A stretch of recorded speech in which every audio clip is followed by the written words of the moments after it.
Welcome to Oh Brother, a podcast where we try to figure it all out, with your hosts, Brandon and Collin. On this week's show, raging at city planners. Ahoy! Ahoy! How's it going? Not bad. How are you? I am well. I am fueled on caffeine and rage, so we're good to go. Ah, what a strange thing to say late at night. That's a very late awkward. At night. Yeah. Definitely healthy. It's not a great. Yeah, totally good for your sleeping habit. Right. I don't think magnetic no strip can pull you out of that one. What about two? Oh, yeah, double whammy. Hitting them with one and two. Oh my goodness. Oh no. Why are you full of rage? That's what I want to know. Who isn't these days? You know. Well, that's fair. No, there's no rage here. It's all happy. But I will say that I on the no strips things. So I've been wearing those. They've been great. They have different sizes for like ostensibly different size of noses. Yes. However, there is this like subculture of the no strips. I've seen this advertisement. I almost said advertisement just for fun, but out. Yeah. So there is this subculture of these where they ask the opening line is sentence. Have you made it to size 4? Yeah, it's not levels, guys. Yeah. And it's all these like influencers who are asking this question about this, and they totally view it as this like system that you work through to obtain, I don't know, like enlightenment or something, or make it your chakras in alignment, whatever. I don't know. But somebody on one of the posts I saw, somebody commented and was like, it's not like that. It's for your nose size.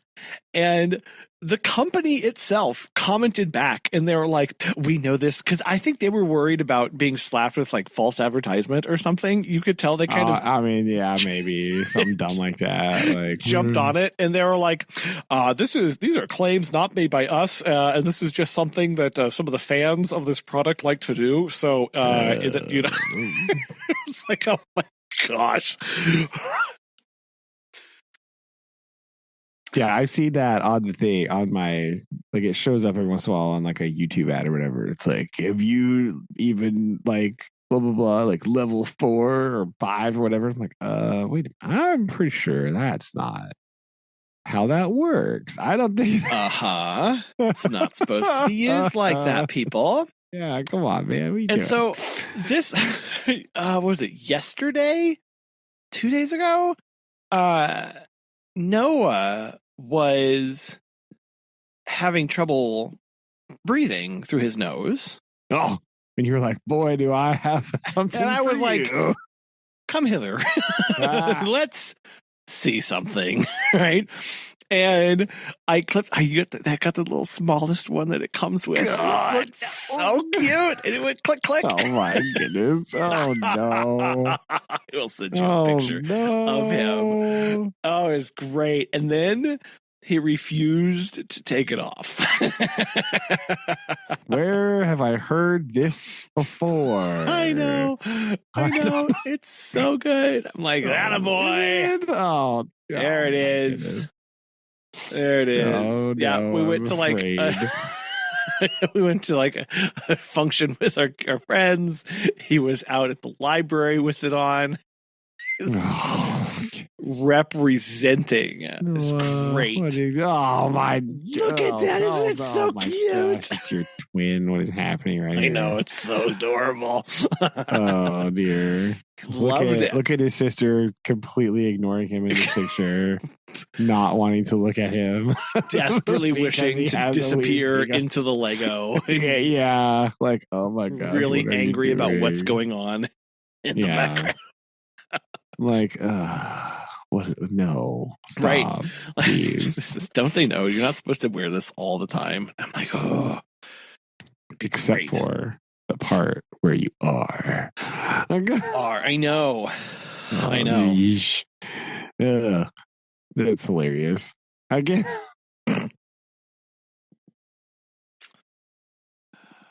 Yep. Yep. It's great. It's great. Is it? So that was the biggest revelation this week, was that you could in fact have him wear that, and he loved it. Like, awesome. Not that you're up to level 4. That's not the biggest revelation of the week. Oh no, I started at level 4. What are we talking about? I didn't play games, people. Internet people, take that. I came here to get oxygen and high five, and I'm all out of high fives, people. Oh, man. Okay. Dang. Show him who's boss. I don't know. That's harsh. I know. It's real harsh. I know. So I don't mess around. I just went straight for the 4. I was like, yeah, whatever. It's I have a massive nose and it is massively damaged, so this must work. Was all the thought process involved in what I did. So that is a thought process for sure. Yes, indeed it is. Oh man. Yep. Big election day today. Spoilers, people. Yeah, I didn't look at any of the stuff because I can't be disappointed again. So I don't want to. I know in our local area, there was lots of so this is the other thing that's weird, that I just had no idea about how certain things get their funding. We have a community college up by us, and it is partly funded by local sales taxes and property taxes. Yeah. I didn't know this, and they can independently request to have that raised. I thought that was something that was allocated at I don't know, the county level or something. I don't know, but no, it's a specific line item tax that goes to the community college. And so they were requesting a tax increase for that. And that it I know that it did not pass. Yeah. Nice. Yeah. And it's always, I love how around elections, everybody's an expert in everything, which is very helpful to help cut through the clutter, is that everybody becomes an expert in funding and taxes and land grants and weird things like this. It's so much. Yes. Who knew how many experts there were just out there hidden in the normal population? But it also is all of a sudden just watching people dig up old stuff. It's it's so amazing. That's where was all of this interest even a week ago? People even just a week. Why suddenly this is the thing that you're really, really passionate about and a lot about. And I'm not to say that because there's enough going on in the world that no one person can keep up with everything all the time. I definitely understand. And if there's any point to become invested in something, it's around elections, to do your research and to look into stuff and know what you're doing and what's going on. It's just seeing the things that people pop up with, and there's sudden conspiracy theories too. That's the great part that I love watching, is these full-fledged, obviously blown conspiracy theories about why they're needing a tax increase and where's the other money gone. I'm just asking questions over here. Don't mind me. Just trying to figure out. You're oh my goodness, can you just it's just so much. Yeah, it's not that things are expensive, and also it really helps that the federal government has decided to not pay for anything. The thing that they're supposed to do.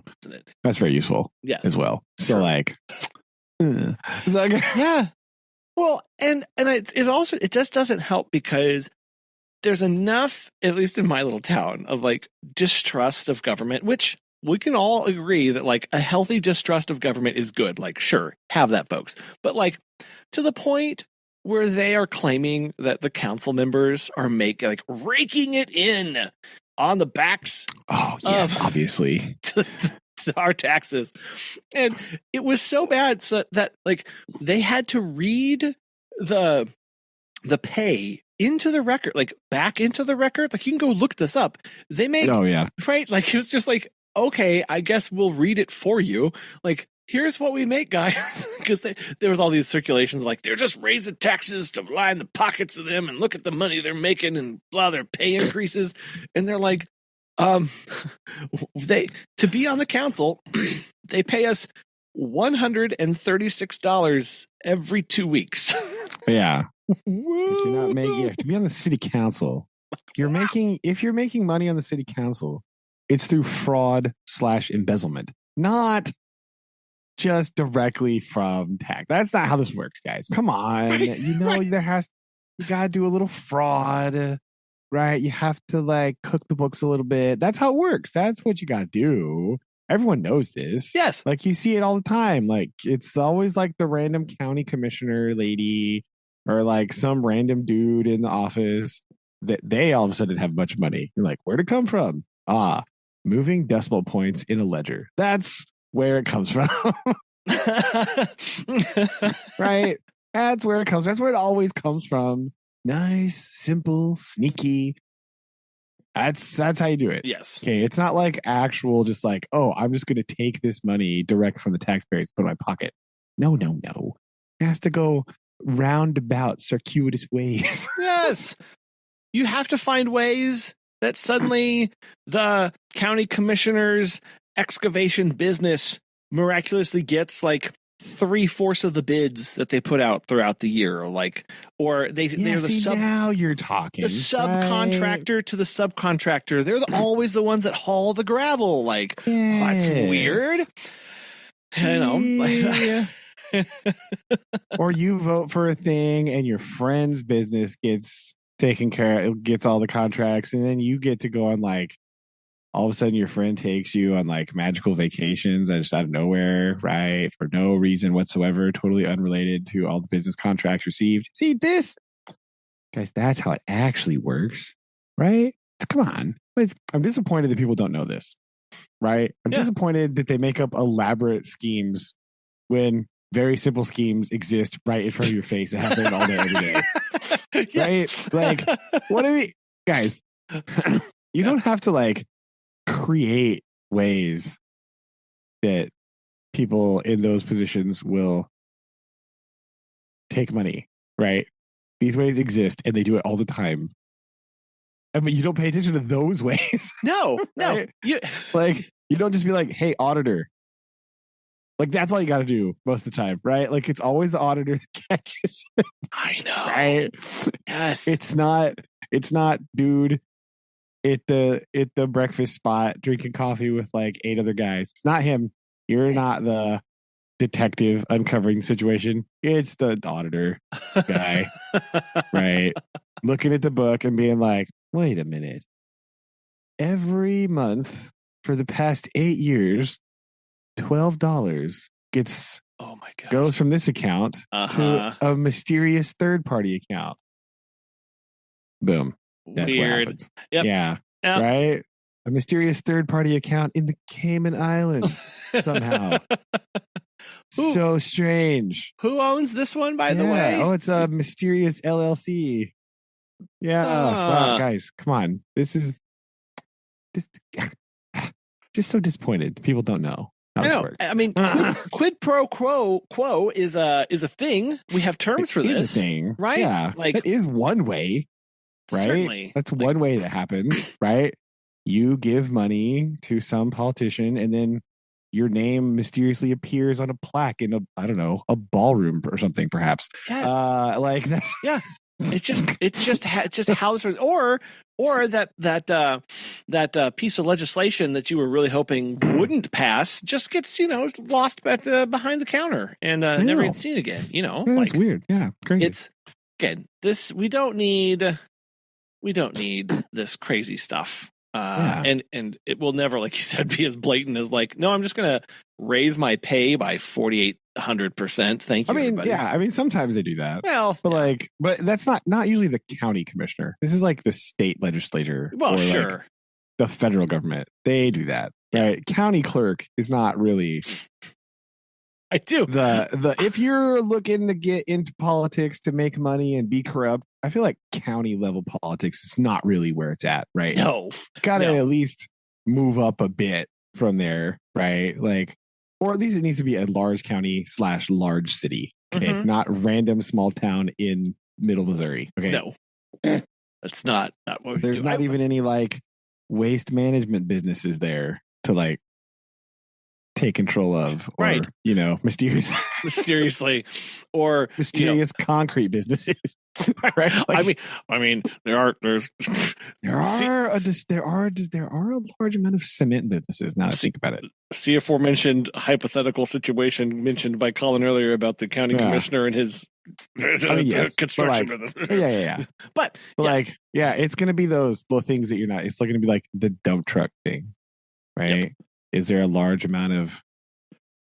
random large amount of like dump truck contractors in Missouri? Yes. It's going to be one of those, right? That's what it's going to be. It's just look over here. Yeah. Yeah. Come on. Tisk tisk.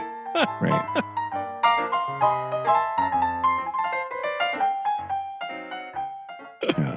I learned. Sorry, go ahead. Sorry. No, you go. This sounds like a better segue. I don't know. I learned, speaking about things that we have too much in the Midwest, we always complain about like banks. So turns out that when they did the legalization of the greens here in the state, it's still federally banned, and so they can't bank anywhere. Right? They can't drop off money. They can't run things. Yes. Right? They can't accept debit cards. Like they can't do those kind of transactions. So a lot of them will have a little ATM in the corner. They'll take your card, they'll walk over, they'll get the cash out for it, and then they'll have a cash transaction. And they basically have to self bank in order to do this. Yeah, which is totally safe, and those places never get robbed at all. Right. So I learned that the goal, the most prized locations for dispensaries are old bank buildings. It's not strip mall? No. Dang. No. What, man? All the ones I've seen have been doing it wrong. I know. Strip malls. How many old bank buildings are there? There's not very many of those, but that's true. I was talking. They just put different banks in them. Right. Typically another bank just slips in, but now the banks are competing with dispensaries for those locations because vault. They need the vault. They need to store all of this cash. And so it's actually created like little bidding wars across these towns for these old bank buildings. And what a strange bidding war. I know. It's too bad they also can't put them in old churches, because that's the other building that there is a lot of in the Midwest. It's either banks or churches. Every time there's a new building, right? So if something is being built, the first two options are bank or church, right? Yes. One of these inhabits random strip malls. It's not the banks, but it is. Right. Yep. Always just count down. See how long till we can figure out what it is. And I never like looking at the signs because I want to figure it out as it builds slowly. Well, a lot of times the sign is just like, being built by so and so. Yes. Like, well, that doesn't help me. No. And then you just get disappointed. Like the thing that we had built up here is like, what's it going to be? It's a car wash. Oh my gosh. Cool. That's not exciting. There is. I don't care about car washes. I'm a bad car owner. I don't care. Whatever. I know. I don't watch them either. But that's the new hotness for if you look at all of the coaches in the so there's speaking of subsets of the internet, there's like this whole communities dedicated to figuring out what is the best franchise to be a part of. Yeah. Are they dude bros? And yes. They're like, yo. They're dude bros. And they always This is my favorite. The YouTube videos typically start out like this: of like, if you had like $100,000 sitting in your bank, what would you invest it in? What would you do with it? Right? Bro, if I had $100,000 in my bank, I wouldn't be watching this stupid YouTube video. Is what I wouldn't be doing. Like, I'd probably buy like a pile of gold and be like, what? Yeah, yes, Scrooge McDuck in my life. I would.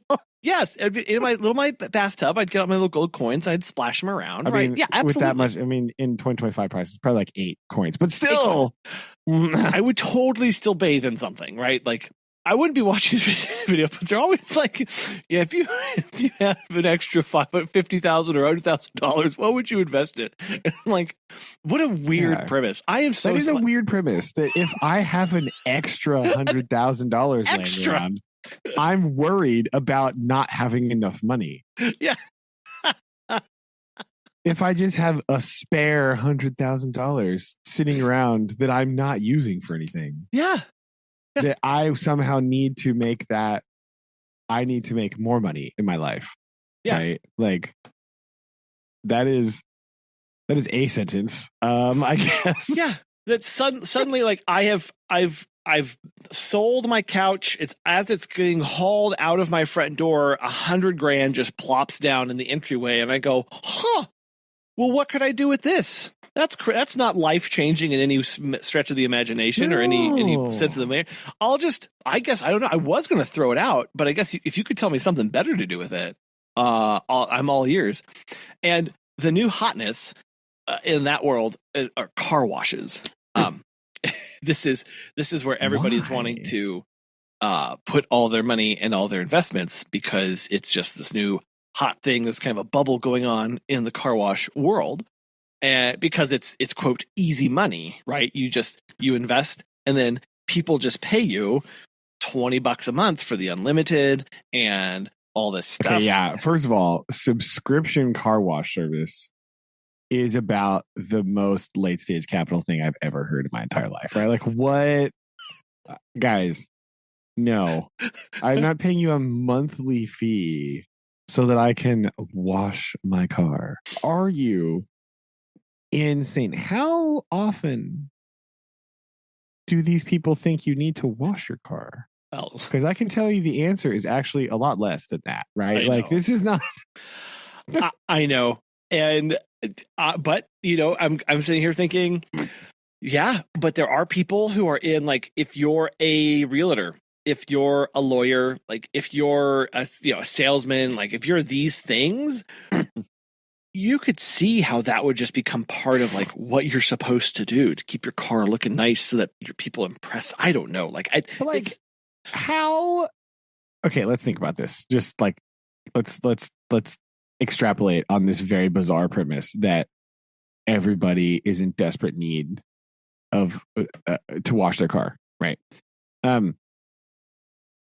Number one, you can't just invest like random money here. A lot of times, if you're going to, like, you have to construct a car wash, right? I suppose you could buy an existing car wash, but a lot of times you need to build the car wash, right? And so I don't like, that's not nothing inexpensive. Yeah. And not to mention a massive headache because of construction costs and fees and blah, blah, blah, blah. Then, right, you still have to pay, like, I want to know, what is this ceiling for your water bill if you are running a car wash, right? Like, how many car washes is the city even going to be like, yeah, we need more of that? Because at some point they're going to be like, guys, no, they're not granting a permit to build a fourth car wash because that's dumb. So this gets to another point of watching local city and county politics, is the role of the city planners in this and what people think can be done and cannot be done. We recently saw something about the what was it? Oh, well, yeah. So there was like this big community get together, and somebody was like, why don't we have a steakhouse? Because nobody's wanted to build one. So that's at this meeting was like county commissioners, the mayor, the economic development people, the chamber of commerce, and other thing. It was supposed to be like whatever. And they're like, why don't we have a steakhouse?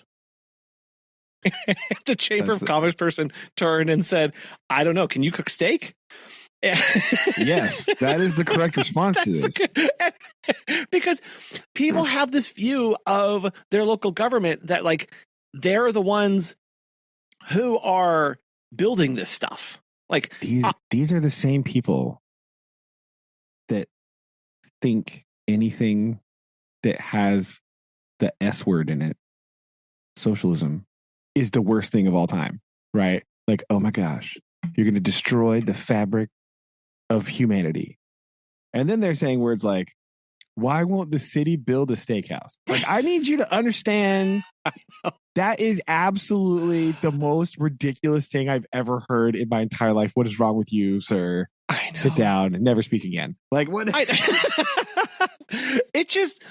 It makes me so sad because I'm going, really, like civics, like, no, like you have no idea how your representative democracy works, or like how if you want to open a steakhouse, you obviously, like, the reason there isn't one is because not enough people would go.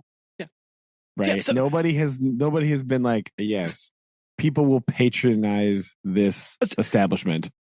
And I can then make money. This is capitalism at work. The market has said no steakhouse. Yeah. So there's no steakhouse. Yeah. If that's you what would like wanted. To try, you can, in our society, go try. Like, and Godspeed, all the best to you.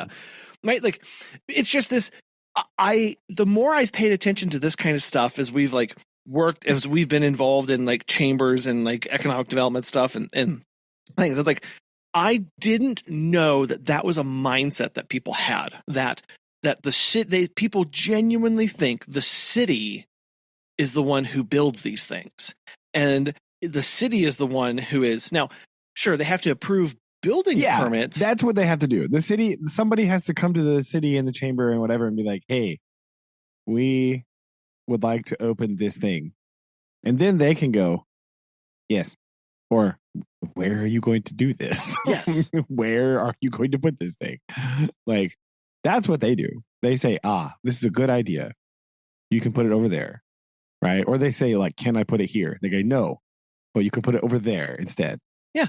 Like, okay. Yep. Like, the zoning, right? Here's where they start zoning. Like, what do you zone to do? No, because that is an industrial zone. You cannot put a steakhouse there. No. Or that is a residential area, sir. You cannot put a smelter in that backyard. You cannot build a forge in the school zone. You cannot do that. Not putting a concrete plant there, even though the county commissioner. Anyway, no. Yeah, true. Like, it's just, and I get sad because then I realize, like, these people, like, what do they think they're voting for? Like, what? I just okay. You just said think and voting in the same sentence, and I need you to know that has not been the case for quite a long time, right? You just look at the little letter next to the name. You're like, yep, that's what I'm voting for. And all the rest of it, you're like, I don't know what this says. I'm not going to vote on that. And then that's what they do. That's what happens. It's ridiculous. Yeah, there's right. And then you get really, really mad about a roundabout for some reason because that ain't American or something. I don't know. And they're just like, no roundabouts. Because this really important building that hasn't been opened for 45 years needs to stand there empty on street corner. Yep. Still there. Still empty. Still not in business. Oh, no. Real cool. Good job, guys. Yeah. But we had to save that really important historic landmark for some reason. That's and then you get those underutilized properties and stuff, and this is where, again, the city county involvement with local towns is is tricky because like I am definitely more for like, hey, again, like distrust government, like let's not have like total control and power there. But I also go, right, but they're the only ones who can make buildings more usable in some cases because like if there's a case where you can't get private and outside investment to revitalize and restore a certain area, it may behoove the city and county to do that, to buy that property, to spend money to get the ball in the project rolling. Like I can understand that. Yes. And there are people who can't see that aspect, and all they see is like, look at the city buying all this property. Look how greedy they are. Look at all this stuff. And it's already in the city. What do you think they're going to do with it? Like, right? It's because that's what it is. Like, so this, I remember what I was going to talk to you about last time. Like, I discovered that the reason that I have jauntily and merrily painted fire hydrants, right, is that the city they're doing like a renewal project. Right, where they are looking at like these little things, right? I believe they use the word urban blight, but that's weird for a town this small. But anyway, I would just say I'd call it beautification. Yeah. Well, they were combating blight, right? That's what they're talking urban about. blight. Yeah, like it's Central St. Louis. What are we talking about? Yeah, right. Sorry, like, exactly. That's what I was like, guys. What? X-nay on the blight A, right? Yeah, right. But it was just like those like random things that like need to be done but haven't been done in a while, like painting certain things or like, you know, relining some certain streets or like the fire hydrant thing. So what they've done is they have like gridded the city out into like quadrants, right? And they're just like they've got it budgeted out through some point next year. They're just going to like work. They're going to go quadrant by quadrant. Yeah. Doing the stuff, right? These little projects they've like earmarked. Okay, they're like, we're only going to do these certain things, right? And you're going to just kind of roll through that. And then the plan is to, once they're all done with that, with like phase 1 or whatever, they're going to like look at, because they've allocated money for this. So now they're going to look at what money they've allocated for that like thing, and then they're gonna say, what can we do next?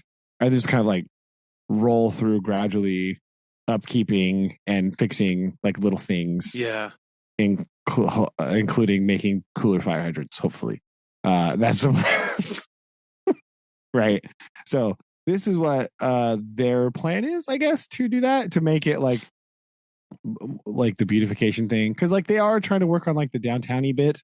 Right, they are. That's why they wanted to put the roundabout in there, so that they could like make it more accessible from one end of the street. Right, like bring more traffic this way. Like there's just a bunch of buildings down there that are empty. Yeah, right. The thing that everybody says, they always say, "Oh man, I wish they weren't like that," and then they go, "Well, what if we do this?" No, you can't do that. Like, well, then how are we going to help to fill them? No, just stare at them. Just stare at them and be happy. Like, no, this is exactly the thing of in our town. The city has been forced to go in and buy foreclosed and derelict houses, and because of poor stewardship by the former owners, or they've just been straight up abandoned, and the city's like, well, we can't have these here, because this is tearing down property values in the area. So we have to destroy this home, because nobody is spending money. So on this. So we just have to destroy it. And then if worst case, we just get a nice little little plot of park, or we're going to open this up for people to buy then and buy it from the city. And this is seen as corporate and government greed. In our town, and people can't understand why this is happening, and the city doesn't need to own this stuff. And I'm going, no, this is exactly the purpose of having the government to come in and say, no one else is going to do this. We will take on the risk for you to take care of this, because if we don't, this house is just going to sit there and rot and finally collapse in on itself. And then somebody's going to get sued because somebody got hurt, right? Like, yes. And then, because if a town, oh gosh, like I never knew how passionate I was about this stuff until I started to pay attention to stuff in our town. I was going to say, you're very wound up right now. Oh my gosh. Like, and so it's just like, what's the point of this? And it's like to create communities for people where they can have livelihoods and be safe and like raise families and like do all this stuff, right? Be educated and have a life. And like, and then there is a role of private investment and outside investors and things like that. But also the city is contending with maintaining what they have and making sure that the infrastructure and everything is there. And people just basically think, one side of the aisle will definitely go, well, you just need to cut taxes and not stop doing all this stuff and just be as little as possible and be as small as possible. And that has the detriment of underinvesting for the future to make it a place that people want to continue to live in 50 years. And well, exactly, right? Yeah. Sometimes I want to ask people, like, what do you think the government is for? Yeah. Right? Like, what do you, like, you'd say that they shouldn't do all of these things, but then what are they actually doing? If they're not, like, what do you think they should be doing? Like, because all these words that you're saying are like, they shouldn't be taking care of people. Like, yes. Well, what? I think often it's a complete pushback against the like nanny state that is perceived of like, they're going to tell me what side, they're going to tell me which shoe I need to put on first. And there's going to be red tape and there's going to be all this stuff. And like, sure, we can avoid that, but also we need to avoid having a government that's unable and inefficient, not inefficient, but like useless, right? Like if you starve it of money and you starve it of resources and everything, don't be surprised when everything is crumbling in 15 years, right? Like don't come crying. At some point, right? If you're really worried about the government telling you what you can and can't do, maybe you should think about making better choices, right? Because a lot of the things that people are mad about, you're like, that's dumb. And why would you even do that? Like, that's a terrible, like, why would you, what is the point of doing that? Right. This is the response that everybody had when they were like, you have to wear your seatbelt, bro. And they're like, oh my gosh, what do you mean I have to not die in a car crash? That's crazy. Like, what? Yeah. What? Guys. Well, or when they were like, guys, hey, guess what? Drinking and driving is illegal. Like people freaked out about this. They were so upset. Have you seen these videos from like the 80s? Like, oh my gosh, what do you mean I can't do that? You're like, wait, what? What do you? How is this the thing you're upset about? Yeah, you're right. You're like, to what end is this? And why don't you? Like some of the stuff, like we really need to be crazy covering this. But one that came up recently. So in our town, we actually had it's called a micro smelter, something. It's a micro forge to make steel, right? And they do these, and something that I don't know, like the economic development, the county and the city, basically this big manufacturer came to them and said, we want to build here, basically, and they asked, and this happens everywhere you go. They say, make it attractive for us to build here. And so, they have discussions on like, property tax rebates or like discounted rates on electricity or like X% on water and things like that. And they negotiate that at the city, county, and economic development level to see if they can put together a package that makes it worthwhile for these people to come in and invest. And and like that's part of it. Because you're trying to do what? You're trying to attract people who are interested to come in and make jobs and stuff. And it's like, it's interesting because you go, well, sure, they have a cut rate on their electrical usage. but they did bring hundreds of like really, really well-paying jobs to the area, local jobs. People who are now buying houses and spending money at the, I'm going to sound old here. The car wash. The car wash, right? No, they are. And at the grocery stores. And so it's like this, the goal is that if the planners did their job, the company that's coming in has an incentive that the county and city will benefit from on the back end from the wages and sales tax increase that comes from those people living there. And they're going to have a payoff time horizon. Is that 5 years? Is that 10 years? Is that whatever? But the hope is that that's going to be a long-term investment in the community to bring those there. And instead, what people view this as is, well, this is obviously cronyism, offering discounts to these corporations coming in. And this is obviously, they must be getting underhanded deals to make this on them. And why did my property taxes go up, but theirs stayed the same? And because they're generating revenue. Right.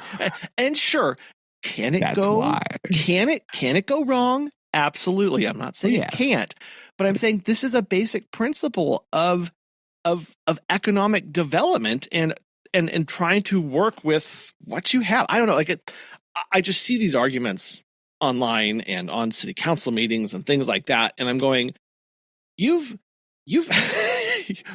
never done or generated anything in your what oh my goodness, like what? Oh, it makes me so angry. Okay, maybe this is the rage I was talking about whenever I think we found it. I think we have discovered it. Right. We found it. Here it is. Turns out Collin's really passionate about county politics. This is there you go. What a weird sentence. But okay. There we go. Oh my goodness. Collin raging at city planning. That's what we've learned here. Yes. So, yes, it's been my bugaboo and bugbear recently, is just listening to that. So, I mean, that's fair because that's very confusing. So I don't know.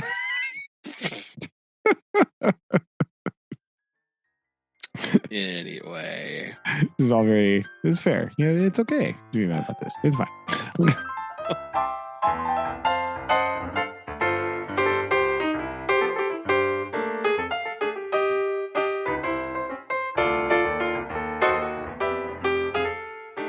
What am I thinking of?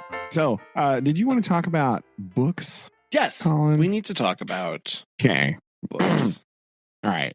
So, what does winter reading mean to you? That's what we really have got to get here. The heart of the matter. Like, what are you feeling in the mood for? Right? Like, do you feel really despairy, or do you feel a little bit more whimsy in your life? Like, where are you right now? Don't worry, I'm not going to recommend any Tolstoy. It's too long. Okay, don't worry. Okay, thanks. They need to be under 1,000 pages for sure.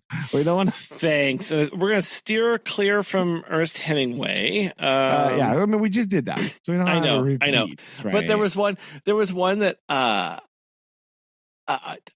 in my thoughts, I did have one idea when I came across his book. What is it? Winner Take Nothing. I was like, oh yeah. I was like, but I don't need that in my life. So okay. We can save that one for later. Put that on the list for some other time. Later. Right. You can revisit maybe, this is tough because also I don't want to be like too on the nose, but did we right. But was it you who sent this over, or did I have a fever dream about this? Because I was recently thinking about doing, was it Charles Dickens? Yeah, I did. Yeah. I was at the bookstore the other day, and I was like, "Oh, bro."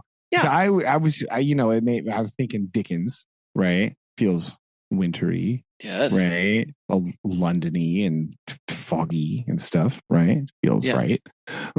Yeah. Because I don't want to do anything too dark like Night. Right? No, right. Like not. We are not equipped to handle that. No, okay, no.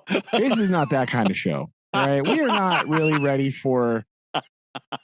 Like, we dabble in literary analysis. Okay, we're not ready for. There are certain books that we're just really not equipped to deal with. No, right? No. Like, they would be good, I think, but like at the same time, also, I think maybe we are not the people that need to be discussing them. Maybe we'll be the perfect ones. I think maybe. I mean, maybe you might be right. I don't know, but like.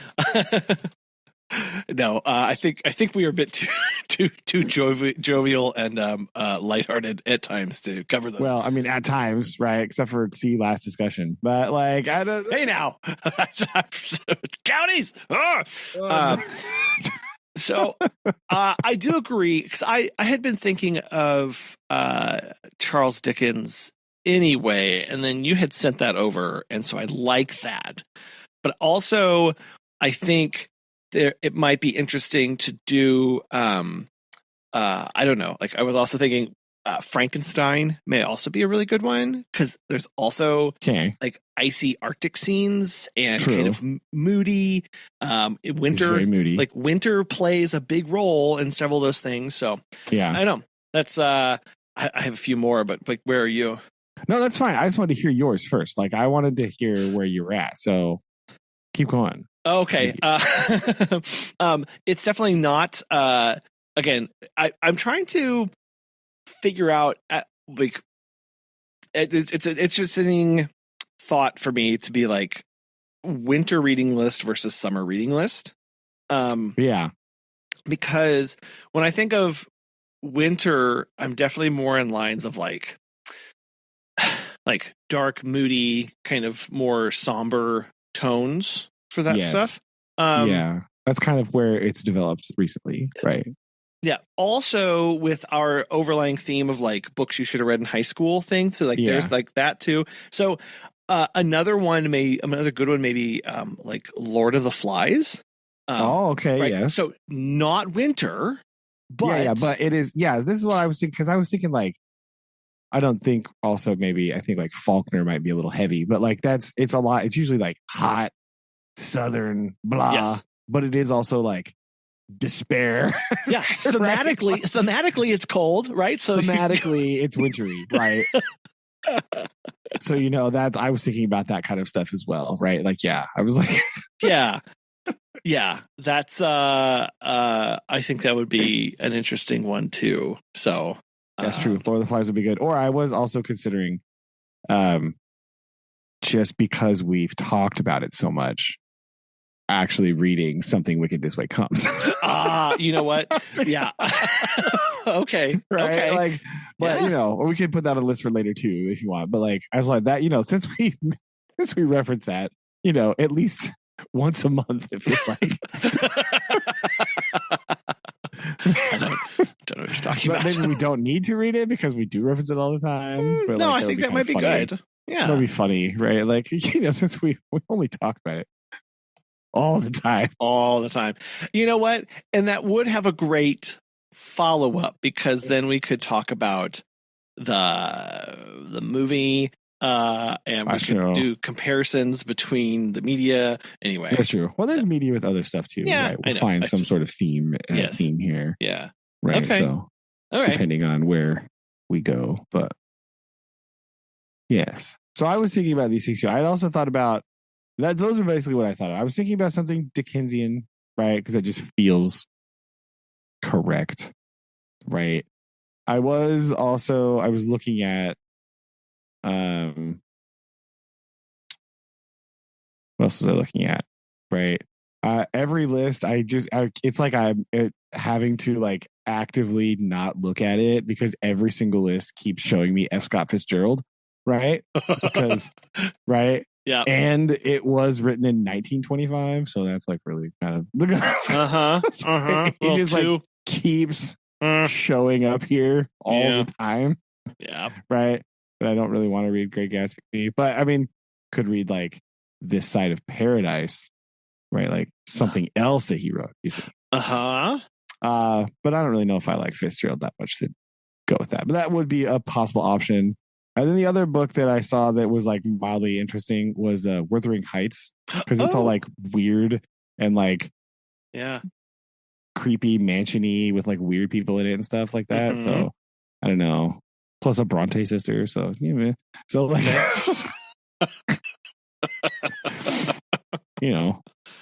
Yeah. Huh. That's where I was at.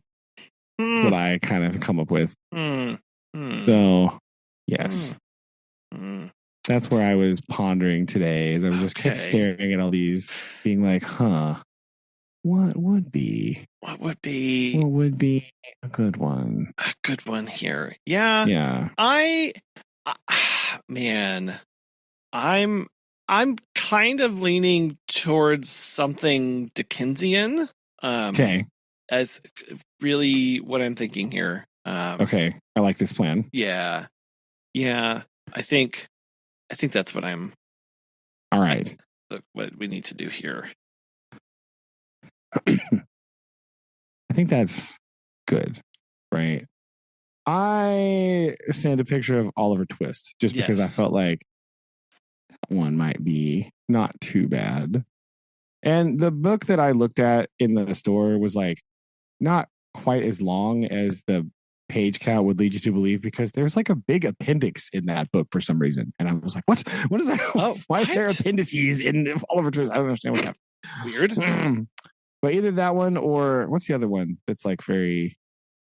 Is it Great Expectations? Great Expectations? Yeah. Was the one that's the other. It's the orphany boy one, right? Yes. Yeah. Pip. That's Pip. Apparently. Yes. So I was thinking like maybe one of those, unless you had another Dickensian one, unless you were really going for A Tale of Two Cities. Like, I don't know. No. Really going for that French Revolution vibe. As much as I really remember about that book, I don't. As much as I enjoy La Révolution, I will not. No. I think I've and maybe it's just because Lillian is also reading Oliver Twist that I'm like, I don't know. I don't know if I want to do that one because she is, or maybe we just go full winter and do a Christmas Carol. I don't know. I'm just saying. Oh my God. You just really. I mean, I think maybe we do Great Expectations. Okay. I think there we go. I think that's what we should do. Great Expectations. Right. Because I like it. Yes. It's the Dickinson you didn't expect. I don't know. That is true. Right. If we're going with our Twain approach, right? The not first choice one. Yes. Or we went with like the third choice Dickens or third choice Twain. So why not? Plus, I think the other one that's like really famous is like, Bleak House is like 8 billion pages long, I think. So, yeah. Well, that was because these stories were written. Most of his stories were written in weekly serials that were later then collected and put into book form and shoved together. Yeah. Right. Plus, Great Expectations is from later in his life too. So that is true. I think that I don't know, like that might be an interesting thing to at some point read Great Expectations alongside Oliver Twist and compare them. That's true. Good thoughts. Mm-hmm. I like this. So, I think we'll do Dickinson, Great Expectations. All right. There we go. So I need to Kablam. I like copy of that. Look at that efficiency there. Ha! Oh, dang. All right. Well, nah. But we definitely have. You could definitely still change our mind. This is not binding in any way, shape, or form. Oh no, I think I'm okay with this because I was already thinking Dickens. Okay. Yeah. Right. That's fine. Yeah. So the big famous one. So I'm okay with this plan. Okay. Yep. Totally fine with me. Very good. We will do this one. Love it. Boom. Okay. Look at that. Ta-do. There we go. Ta-do. Ta-da. Okay. Boom. Official. Okay. Great. Well, I had the auspicious and daunting task of writing a haiku on our exactly 2-year anniversary from starting I know. Our haiku shenanigans. I looked it up and everything. I know. I actually made a calendar note to myself. Are you proud of me? I am. I did a thing. I am. We're professionals here at the Oh Brother podcast. Absolutely. Absolutely crazy that 2 years we have been doing this haiku thing. So because I randomly decided to write a haiku about the annoying crickets in my house. Yes, you did. You wrote a cricket haiku, and then my next one was a train haiku about doing. I think because we went to a train expo, doing stuff there. So trains. Big feature here on Oh Brother, it turns out. They always come back around. So, but gotta love a recurring theme. Yes, right? It's important. I know. So I wrote not one but 2 haikus. Oh my goodness! So what? I figured I could do that to celebrate 2 years. So 2 year 2 haikus. Dang! Look at that. That is professionalism. That's what we do. And setting a dangerous precedent all at the same time. And they're kind of both around, I think, the same ish theme here. So so my first one is and I think I did these right. Anyway, counting syllables, experience fills our page. More stories ahead. Oh. Yes. And then the second one is we pause, then we write. This week, like all the others, finds its perfect shape. Oh, man. The double whammy. The double whammy about writing haikus. I know. That's insane. I think haiku about haikus. What? Yes. Yes. So love it. That is. There we go. Here's to many more. So good. Good. I know. I do intend to find a way to collect all of these. I need to collect all of these in some way. And I mean, I do have all of them written down and they're in transcripts. So that's true. We just have to copy paste them into something. Yes. Right. I need to get them in just a haiku document is what I'd like to do. Oh, that is true. Yeah. Yeah. It'd be easier to publish eventually that way too. Yes, that's what I'm talking about. And look, it's going to be a booklet, and the haikus, it's going to be 1 haiku or maybe 2 haikus per page. And what it's actually going to be is it's going to be a daily haiku. Read along, reading calendar, and it's one of those you just flip the page to the next haiku. Okay, yes. All right. Let me know how I can assist in making this possible. Okay. This is Brad. Yeah, I think that'd be fun. And it's just a daily haiku, little flip calendar. I need to figure out how to where to go for that thing, and just have. I don't know. But this needs to be done. So yes, that'd be sweet. There you go. Okay. Well, we will plan out our reading program. All right, and we'll find this book somewhere. I know. I have to go for that. Get it. Boom. Perfect. Ta-da. Ta-done. Very good. Well, we will do this again soon. All right. Okay. Love you. Love you too. Bye. Bye.